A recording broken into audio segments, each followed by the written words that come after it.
Capítulo 4. Encontrando a deusa da boa sorte. Se um homem tem sorte, não há como prever a extensão possível de sua boa fortuna. Joguem-no no Eufrates, e ele se salvará a nado com uma pérola na mão. Provérbio babilônico.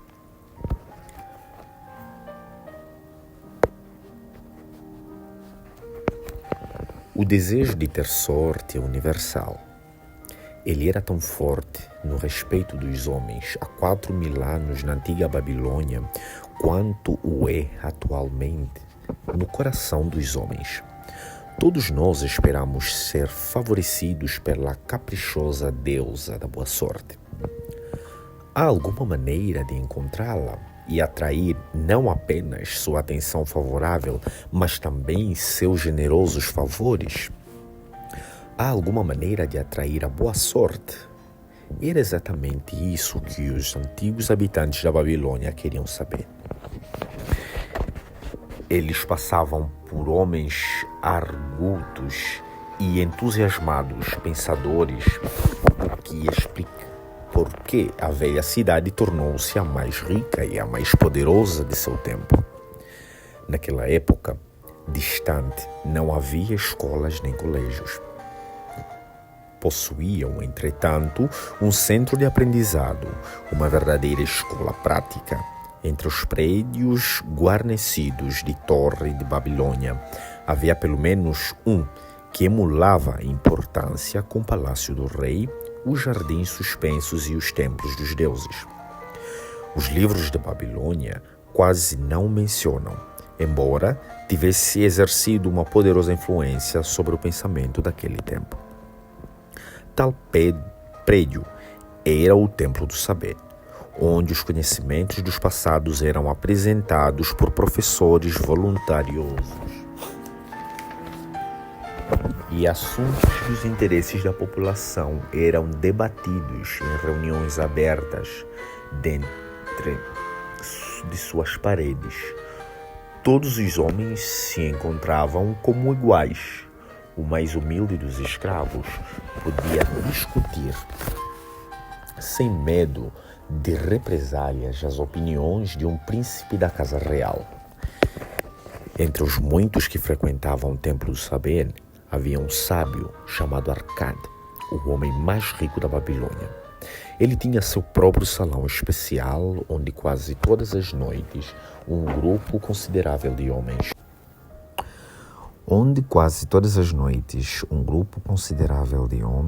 alguns idosos, alguns muito jovens, mas a maioria da minha idade, reuniam-se para discutir e perguntar sobre assuntos de interesse.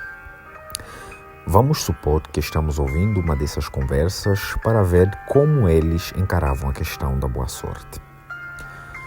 O sol tinha acabado de se pôr como uma grande bola de fogo brilhando na areia do deserto, quando Arcade subiu a seu costumeiro tablado. Quase 80 homens já esperavam sua chegada, reclinados sobre pequenos tapetes escondidos no chão, e mais gente ainda aparecia para aumentar a assistência. Quase 80 homens já esperavam sua chegada, reclinados sobre pequenos tapetes estendidos no chão, e mais gente ainda aparecia para aumentar a assistência. O que vamos discutir essa noite? Perguntou Arcade, depois de uma breve hesitação. Um tecelão alto dirigiu-se a ele, levantando-se como era de costume. Tenho um assunto cuja discussão gostaria de ouvir. Embora receie que pareça ridículo a você, Arcade, e aos amigos aqui presentes. Depois de incentivado por Arcade e pelo próprio colega a apresentá-lo, ele continuou. Creio estar com sorte hoje, pois achei uma bolsa com moedas de ouro dentro. Meu grande desejo é continuar tendo sorte. Sentindo que todos os homens compartilham comigo tal desejo, sugiro que debatamos como atrair a sorte para que possamos descobrir maneiras de contar com ela. Um belo e interessante tema acabo de ser proposto, confrontou Arcade. Na verdade, um dos mais valiosos da nossa discussão para alguns homens, A boa sorte não passa de um acontecimento casual, que como um acidente pode acontecer a qualquer sem propósito ou razão.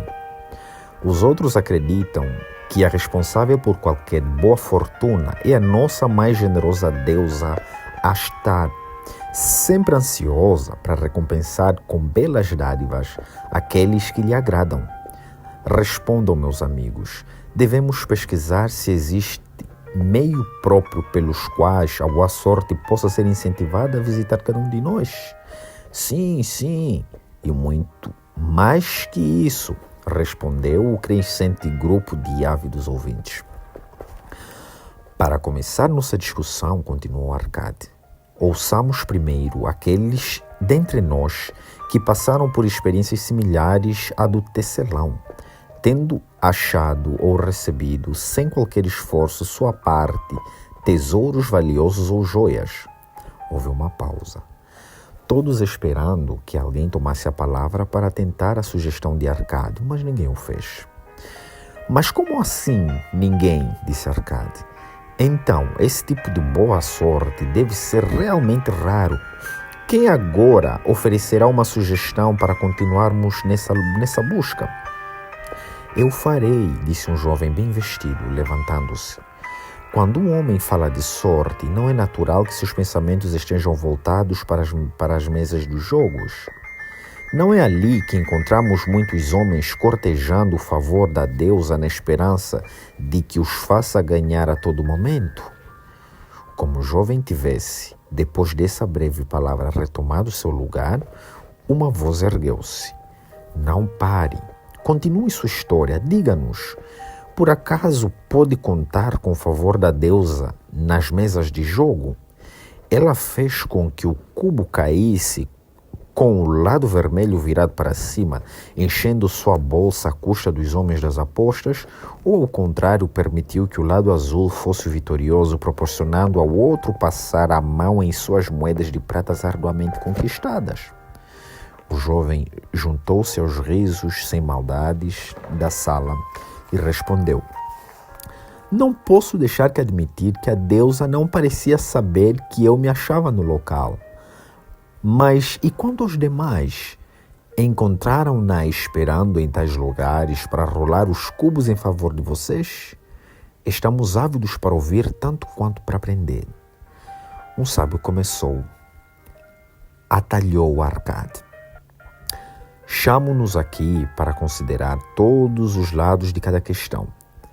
Ignorar as mesas de jogo seria fechar os olhos a um instinto comum a muitos homens que gostam de tentar a sorte, apostando uma pequena soma de dinheiro na esperança de conseguir somas bem maiores. Isso me traz a lembranças às corridas de ainda ontem, gritou um outro ouvinte. Se a deusa frequenta as mesas de jogo, certamente não desdenha as corridas, onde carros de guerras dourados e cavalos espumantes oferecem muito mais excitação. Conte-nos honestamente, Arcade. Foi ela quem te soprou que devia apostar naqueles cavalos cinzas de Nínive? Eu estava de pé bem ao seu lado e mal pude acreditar em meus olhos quando o vi apostando neles. Você sabe tão bem quanto nós que nenhuma parelha em toda a Síria pôde competir com nossos amados baios numa bela corrida. A deusa, por acaso, soprou em seus ouvidos que apostasse nos cavalos cinzas, porque na última volta o preto que corria por dentro tropeçaria, atrapalhando de tal modo nossos rapazes que o cavalo de Nínive acabaria ganhando e o páreo numa vitória inesperada. Arcade sorriu indulgentemente devido ao gracejo. Que motivo temos para pensar que a boa deusa se ocuparia das apostas de um homem num cavalo de corrida? Para mim, ela é uma deusa de amor e dignidade, cujo prazer consiste em ajudar os necessitados a recompensar aqueles que fizeram por onde merecer. Espero encontrá-la, mas não nas mesas de jogos ou nas corridas em que os homens perdem mais do que ganham, mas nos lugares onde as ações humanas têm mais valor e são mais dignas de recompensa. No cultivo da terra, nas relações comerciais honestas, em qualquer ocupação humana a oportunidade de lucros decorrentes do esforço pessoal e de negócios bem realizados. Naturalmente, nem sempre o indivíduo será recompensado, porque às vezes seu juízo pode falhar. Tanto quanto em outras ocasiões, os ventos e o mau tempo podem acarretar o malogro de todos os seus esforços. Mas, se persistir, poderá contar com bons lucros no futuro. Isso acontece porque as chances de lucros estão sempre a seu favor. Mas quando um homem joga, apostando a situação se inverte, pois as possibilidades de lucros acham-se frequentemente contra eles e a favor daquele que dirige a banca. O jogo sempre beneficia este último. Faz parte do negócio que ele tenha direito a uma porcentagem sobre as quantias apostadas. Poucos jogadores percebem como são certos os lucros do dono da banca e como são incertas as suas próprias chances de vencer. Consideremos como exemplo as apostas feitas nos jogos de cubo. Toda vez que o cubo é lançado, nós apostamos no lado que cairá, virado para cima. Se der o vermelho, o dono da banca tem que nos pagar 4 vezes mais o valor da nossa aposta. Mas se der, entretanto, em qualquer outro dos 5 lados restantes, perdemos. Assim, em cada jogada, contamos com 5 chances de perder e uma vez que o vermelho paga por 1, temos 4 chances de vencer. Numa única noite de jogo, o dono da banca pode contar com lucros certos no valor de 1/5 de todas as apostas feitas. Pode um homem esperar vencer, se não, ocasionalmente, contra vantagens arranjadas de tal modo que, pelo simples facto dele entrar numa casa de jogo, já o despojam de 1/5 de suas apostas? Mas há casos em que alguns homens conseguem ganhar somas bastante altas, arriscou um dos ouvintes. Certamente, continuou Arcade. Percebendo isso, perguntou-me se o dinheiro conseguido dessa maneira traz um valor permanente àquele que tem sorte. Entre meus conhecidos se acham muito dos mais exitosos homens da Babilônia, mas sinto-me incapaz de apontar um único que tenha começado a triunfar a partir de uma fonte como essa. Todos vocês aqui reunidos esta noite conhecem muitos que, de nossos abastados cidadãos, seria do maior interesse para mim saber quantos deles podem creditar às mesas de jogos o início de seus anos venturosos. E se cada um de vocês falasse do que conhece, o que dizem? Depois de um prolongado silêncio, um gaiato aventurou. Sua pergunta inicial inclui os donos da banca? Se não se lembra de mais ninguém, respondeu Arcade. Se nenhum de vocês pode lembrar-se de ninguém, que tal vocês mesmos? Há bons vencedores por aqui, hesitando em recomendar o jogo como uma possível fonte de renda. Seu desafio teve como resposta gemidos procedentes do fundo da plateia, que arrancaram muitos sorrisos. Tenho a impressão que não estamos procurando a boa sorte nos lugares em que a deusa costuma frequentar, continuou ele. Sendo assim, vamos explorar outro campo. Já vimos, portanto, que ela não se acha no fato de toparmos casualmente com uma carteira perdida, nem nas mesas de jogos. Quanto às corridas, devo confessar que perdi mais dinheiro do que ganhei. Vejamos agora nessa ocupação de negócio. Não é natural que em seguida a uma vantajosa transação consideramos isso não como um belo lance de sorte, mas como uma justa recompensa pelos nossos esforços. Estou inclinado a pensar que podemos estar desprezando a dádiva da deusa. Talvez ela realmente nos assista, quando não apreciamos sua generosidade. Alguém sugere uma outra discussão? Um comerciante idoso levantou-se, puxando sua elegante vestimenta branca. Com a permissão de vocês, honrado Arcade e caros amigos, ofereço uma sugestão. Se, como você disse, devemos acreditar em nossa própria habilidade e capacidade para o êxito de nossos negócios, por que não considerar os sucessos estivemos a ponto de obter, mas que nos escaparam, situação que poderiam sido mais lucrativas. Elas teriam sido um raro exemplo de boa sorte se realmente tivessem ocorrido. Como não se concretizaram, não podemos considerá-las nossa justa recompensa. Certamente haverá entre nós homens capazes de relatar experiências nesse sentido. Trata-se de uma bela abordagem, aprovou Arcade. Quem entre vocês teve ao alcance uma boa sorte somente para vê-la escapar? Muitas mãos se ergueram, inclusive a do comerciante idoso. Arcade animou-o a tomar palavra.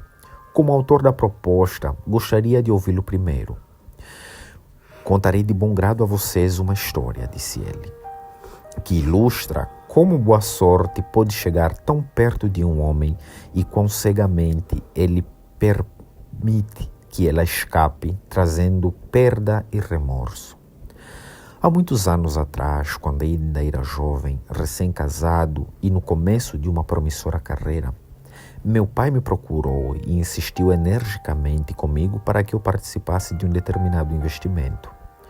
O filho de um de seus amigos tivera conhecimento de um pedaço de terra estéril, não muito além das nossas muralhas, ficava bem acima do canal e não era alcançado pelas águas. O filho do amigo do meu pai arquitetou um plano para comprar essa terra, construir 3 grandes rodas de água que pudessem ser movidas por bois e dessa maneira levar até ali a água necessária. Depois dividiria a terra em pequenos lotes e buscaria compradores entre os residentes da cidade. Mas ele não tinha dinheiro suficiente para levar a cabo um empreendimento desses. Tal como eu, era jovem e estava com vencimentos apenas satisfatórios. Seu pai, como o meu, tinha uma grande família e poucos recursos, por isso resolveu ajudar o filho, tentando convencer um grupo de cidadãos a entrar na empresa com ele. Seria um grupo de 12 pessoas, cada um dos quais se comprometeria a dar 1/10 dos seus ganhos para o empreendimento, até que a terra estivesse em condições de ser vendida. Cada qual, então, participaria dos lucros obtidos proporcionalmente ao que tivesse empenhado ao investimento. Você, meu filho, disse-me meu pai, acha-se agora na juventude. É meu profundo desejo que você comece a construir uma sólida posição para que se torne respeitado entre os homens. Gostaria que se valesse de meus conhecimentos em razão dos próprios erros desatinados que andei cometendo no passado. É o que desejo mais ardentemente, meu pai respondeu-lhe. Então, eis meu conselho. Era o que eu devia ter feito na sua idade. Separe sempre 1/10 dos seus ganhos para empregá-los em investimentos favoráveis. Com esse 10 e com o que ele próprio terá condições de obter, você poderá muito, antes de chegar à idade em que me encontro, ter acumulado uma considerável soma. O que está dizendo meu pai são palavras de sabedoria, realmente desejo enriquecer. Mas há muitas maneiras de empregar meu dinheiro, por isso estou ainda hesitante quanto a seguir seus conselhos. Sou jovem há muito tempo. Pensei do mesmo modo em sua idade, e como pôde ver, muitos anos acabaram se passando sem que eu tivesse dado sequer os primeiros passos. Vivemos numa época diferente, pai. Evitarei cometer os seus erros. A oportunidade se apresenta diante de você, meu filho, e está oferecendo uma chance que pode levá-lo à riqueza. Imploro-lhe, não adie as coisas. Procure amanhã mesmo o filho do meu amigo e combine com ele que pagará 10% dos seus ganhos para esse investimento. Sim, vai amanhã mesmo. A oportunidade não espera por ninguém. Hoje está aqui, amanhã já não sabemos onde ela foi. Por isso, não perca tempo. Apesar dos conselhos de meu pai, hesitei. Tinham acabado de chegar à cidade, trazidos por mercadores vinho do leste, roupas tão refinadas que eu e minha boa esposa logo pensamos em comprar. Se tivesse se destinado um décimo de todos os meus ganhos para tal investimento, seria obrigado a privar-nos desses prazeres tão desejados. Demorei a tomar uma decisão até que ficou tarde demais. Tempos depois, acabei me arrependendo. O empreendimento revelou-se mais vantajoso do que qualquer um dos participantes podia prever. Essa é minha história, mostrando como perdi que a boa sorte escapasse. Nessa história, vemos como a boa sorte costuma procurar o homem que acredita nas oportunidades, comentou um homem moreno do deserto. Para construir uma sólida posição, é sempre necessário um começo. Esse começo podem ser algumas moedas de ouro ou de prata que um homem separa dos próprios ganhos para os seus próprios investimentos. Eu, por exemplo, sou proprietário de muitas cabeças de gado. Tudo começou quando ainda não passava de um rapazinho com a compra de um bezerro por uma moeda de prata. Sendo o início da minha riqueza, isso teve uma grande importância para mim. Dar o primeiro passo para construir uma sólida posição é uma boa sorte que pode acontecer a qualquer homem. O primeiro degrau, transformando os cidadãos que ganham de seus próprios esforços em homens que começam a ter lucros pelo bom emprego de seu dinheiro, é sempre importante. Alguns, afortunadamente, fazem isso quando jovem e deixam para trás, em termos de sucessos financeiros, aqueles que só fizeram muito tarde ou aqueles que, infelizmente, como o pai do mercador, que acabamos de ouvir, nunca o fizeram. Tivemos nosso amigo mercador seguido este rumo em sua juventude, quando a oportunidade se lhe apresentou. Hoje estaria acumulado de muitos bens do mundo. Se a boa sorte de nosso amigo tecelão o incentivar um degrau como esse por sua vez, ele não será mais do que o começo de uma fortuna muito maior. Obrigado. Gostaria de falar também. Um homem do outro país levantou-se. Eu sou sírio. Não falo bem o idioma de vocês. Quero chamar esse amigo mercador por um nome, embora vocês possam achar que não se trate de um termo polido, mas acho que o único que ele merece. Só que não conheço a palavra certa aqui na Babilônia. Se usar o meu próprio idioma, vocês não entenderão. Por isso, por favor, cavalheiros, digam-me o nome correto para todo aquele que costuma deixar para depois coisas que podem ser boas para ele. Procrastinador, gritou uma voz. É isso. Berrou o sírio, agitado. É isso.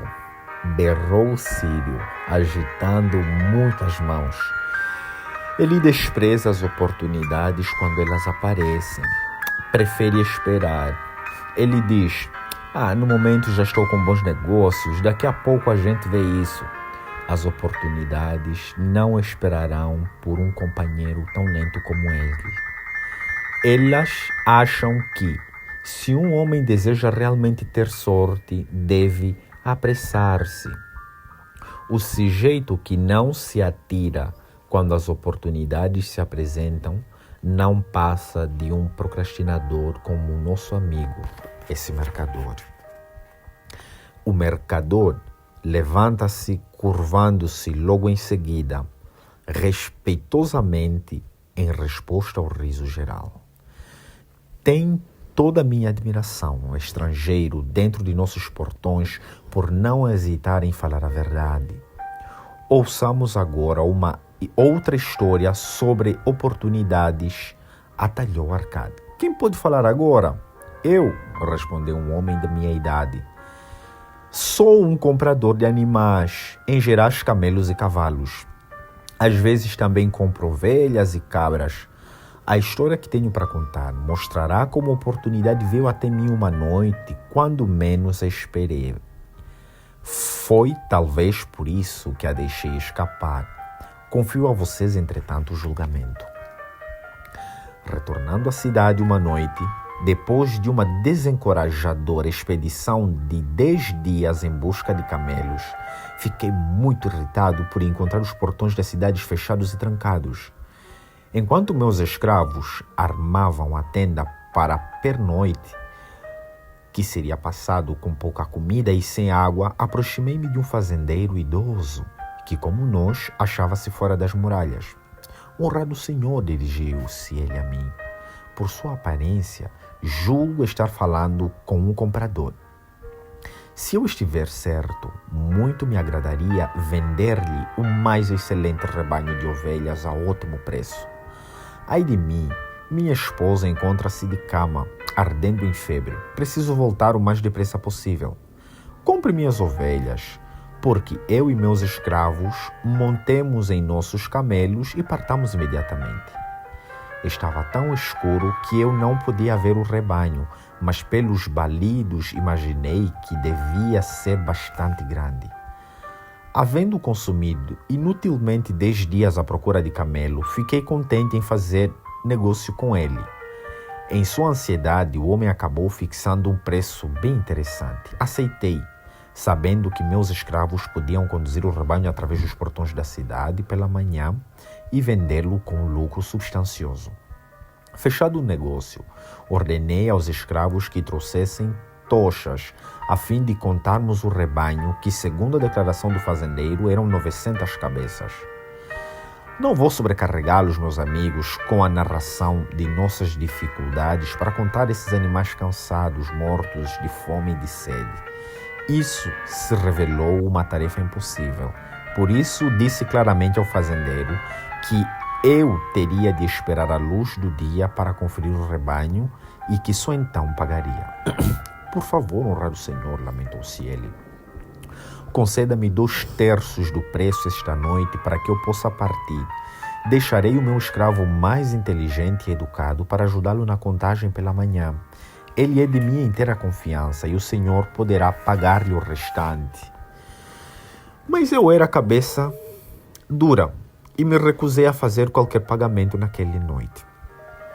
No outro dia, antes de despertar, os portões da cidade foram abertos e 4 compradores saíram correndo à procura de rebanho. Estavam ávidos e dispostos a pagar altos preços porque a cidade achava-se ameaçada de sítio e não havia comida o suficiente. O velho fazendeiro conseguiu, pelo rebanho, 3 vezes o preço que tinha combinado comigo. Foi desse modo que perdi que a boa sorte escapasse. Essa é uma história extraordinária, comentou Arcade. Que lições podemos tirar dela?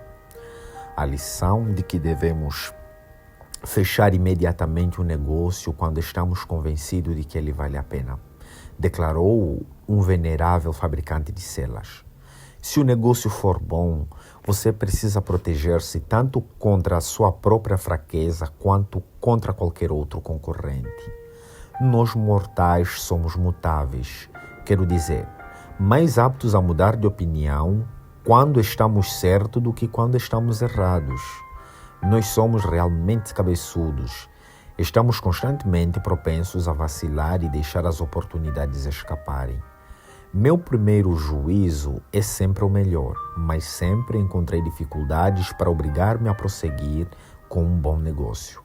Por isso, como uma proteção contra minhas próprias fraquezas, faço imediatamente um depósito para garanti-lo.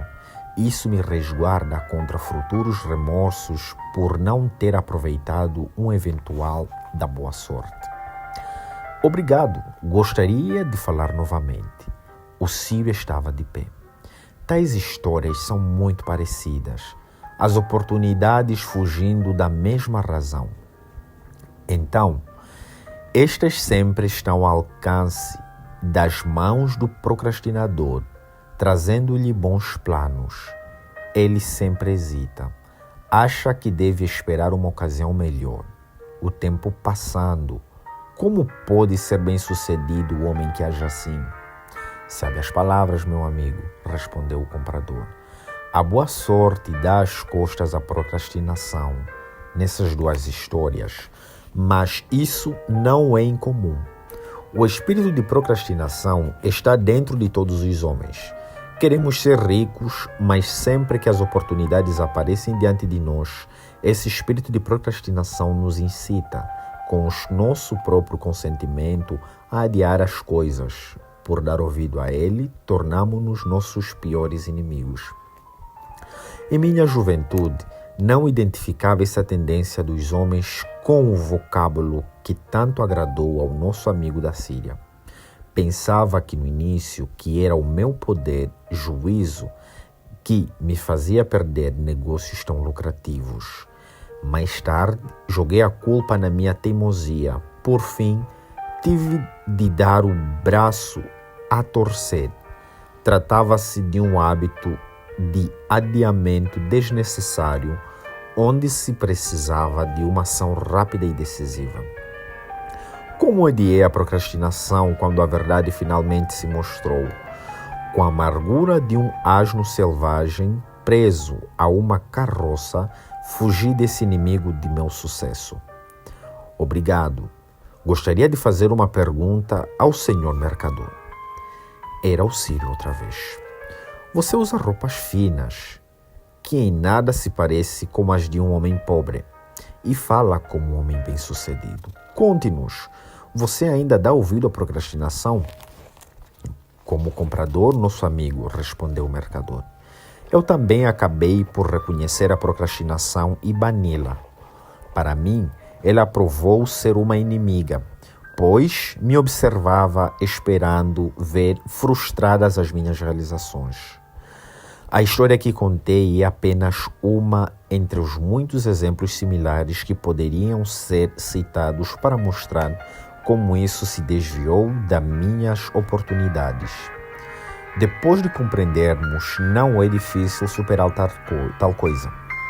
Nenhum homem permite voluntariamente que o ladrão roube suas sacas de cereais. Tampouco permite voluntariamente que o inimigo reduza seus clientes ou roube seus lucros. Quando uma vez percebi que meus inimigos estavam praticando ações como essas, subjuguei-o com determinação. Assim, todo homem deve dominar seu próprio espírito de procrastinação se quiser participar dos ricos tesouros da Babilônia. O que diz Arcade? Como você é o homem mais rico da Babilônia, muita gente acha que você é sortudo. Concorda comigo em que nenhum homem pode alcançar uma grande soma de sucesso até que tenha completamente esmagado o espírito da procrastinação dentro de si? As coisas realmente se passam como você afirma, admitiu Arcade. Durante minha longa vida, observei gerações e gerações seguindo adiante por esse caminho dos negócios. Ciência e aprendizado que conduzem ao sucesso da história. As oportunidades surgem na vida de todos os homens. Alguns se agarram a elas e direcionam-se para a satisfação dos seus mais profundos desejos. Mas a maioria hesita, falha e fica para trás. Arcade voltou-se para o tecelão. Você sugeriu que discutíssemos sobre a boa sorte. Deixe-nos saber o que pensa agora sobre o assunto. Vejo a boa sorte sob uma luz diferente. Eu tinha pensado nisso como a coisa mais desejável que pudesse acontecer a um homem sem grande esforço da sua parte. Agora percebo que não se trata de situações que alguém possa atrair para si mesmo. A partir de nossa discussão, aprendi que para atrair a boa sorte é necessário aproveitar as oportunidades. Por isso, no futuro, farei o melhor que puder quando as oportunidades chegarem para mim. Você perguntou e você pegou bem o sentido das verdades trazidas à luz sob nossa discussão, replicou Arcade. A boa sorte, de acordo com os que ouvimos, segue de perto as oportunidades, mas raramente chega de outro modo. O mercador, nosso amigo, teria sido um eleito de boa fortuna se tivesse aproveitado a oportunidade que a boa deusa pôs diante dele. Nosso amigo comprador, da mesma maneira, teria sido um eleito à boa fortuna se não houvesse hesitado em comprar na hora o rebanho de ovelhas, vendendo-o em seguida a um preço bastante vantajoso. Prosseguimos a discussão até encontrar os meios pelos quais a boa sorte pode atraí-la para nós. Creio que achemos o caminho. Duas histórias ilustram como a boa sorte é consequência das oportunidades. Aqui está a moral que reside em histórias similares sobre a boa sorte. Tenha esta sido aproveitada ou não. A boa sorte pode ser atraída desde que estejamos atentos às oportunidades. Aqueles que se mostram ávidos por aproveitar as oportunidades para os seus próprios êxitos atraem o interesse da boa deusa. Ela está sempre ansiosa para ajudar aqueles que lhes agrada, e os homens de ação são os que mais conseguem isso. A ação os conduzirá ao encontro do sucesso que vocês tantos desejam. Os homens de ação são favorecidos pela deusa da boa sorte.